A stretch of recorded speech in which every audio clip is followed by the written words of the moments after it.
मित्रांनो, जसना रेसिपीमध्ये आपले खूप खूप स्वागत आहे। आज आपण लिंबाचं गोड आंबट असं लोणचं कसं बनवायचं ते बघणार आहोत। चला तर मग त्या प्रोसेसकडे वळूया।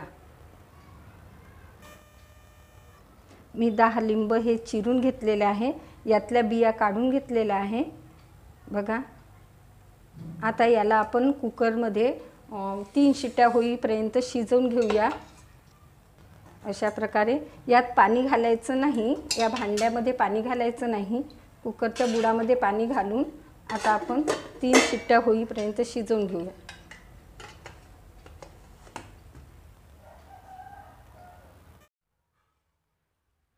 कुकर थंड झालेला आहे, आता आपण हे काढून घेऊया।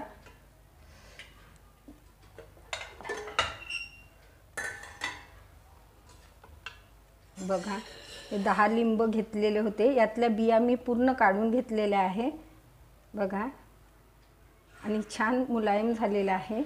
आता आपण लोणचं बनवण्याच्या प्रोसेसकडे वळूया।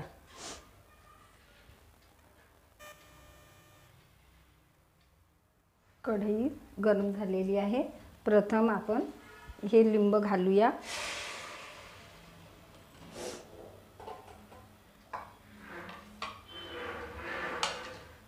आणि हा 1 वाटी मी गूळ घेतलेला आहे, हा घालूया।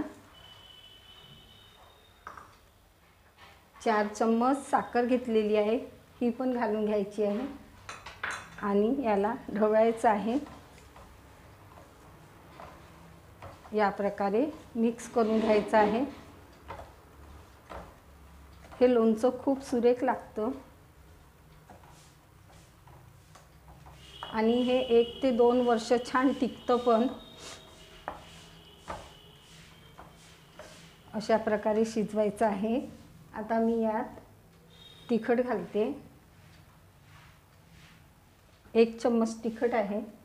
हे जिरे मी भाजलेले होते, त्याची पूड पावडर करून घेतलेली आहे मी, 1 चम्मच। आणि हिंग अर्धा चम्मच, आणि याला ढवळून घ्यायचं। मंद हीटवर शिजवायचं आहे।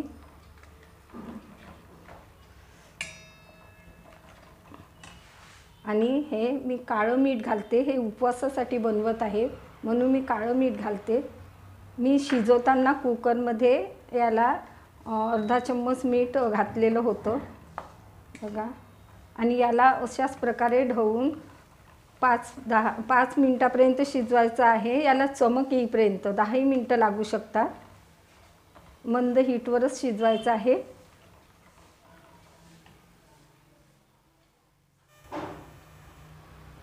मीडियम हीटवर गॅस करते मी फ्लेम, आणि याला अशा प्रकारे ढवळायचं आहे बघा। यात जशी चमक येईल तेव्हा समजायचं की लोणचं तयार झालेलं आहे बघा। खूप सुरेख लागते हे लोणचं खायला, त्याचं सेंट पण खूप छान येत आहे। असं ढवळत राहायचं, सोडून द्यायचं नाही, नाहीतर जळू शकतं।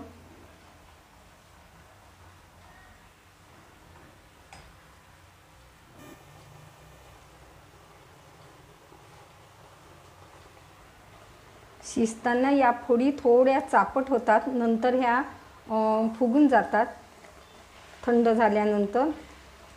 बघा, छान तयार झालेला आहे बघा, पाकही व्यवस्थित झालेला आहे यात। अशाच प्रकारे तयार करायचं आहे। आता आपण गॅसची फ्लेम थोडी मंद करून घेऊया। बघा, आपलं लोणचं तयार झालेलं आहे। अशा प्रकारे तयार करायचं आहे। आता मी गॅस बंद करून देते आणि थंड होऊ देते।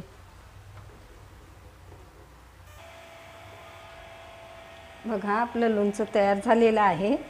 आता मी यात 4 लिंबाचा रस काढून घेतलेला होता, तो घालूया आणि पुन्हा याला ढवळून घ्यायचं आहे। आणि हे थंड झाल्यानंतर एका बरणीत छान भरून घ्यायचं आहे, कोरड्या अशा। आणि लिंबाचं लोणचं काढताना यात ओला चम्मच किंवा कुठलाही असा खरखडा चम्मच बुडवायचा नाही, त्यामुळे काय होतं लोणचं खराब होऊ शकतं। हे 1-2 वर्षही खूप छान टिकतं अशा प्रकारे लोणचं तयार केलं तर।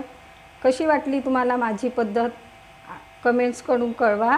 आवडली असेल तर माझ्या चॅनलला सबस्क्राईब करा, व्हिडिओला लाईक करा, आपल्या मित्रांशी शेअर करा। पुन्हा भेटूया अशाच नवीन रेसिपीसोबत। तोपर्यंत मस्त रहा, खुश रहा। धन्यवाद।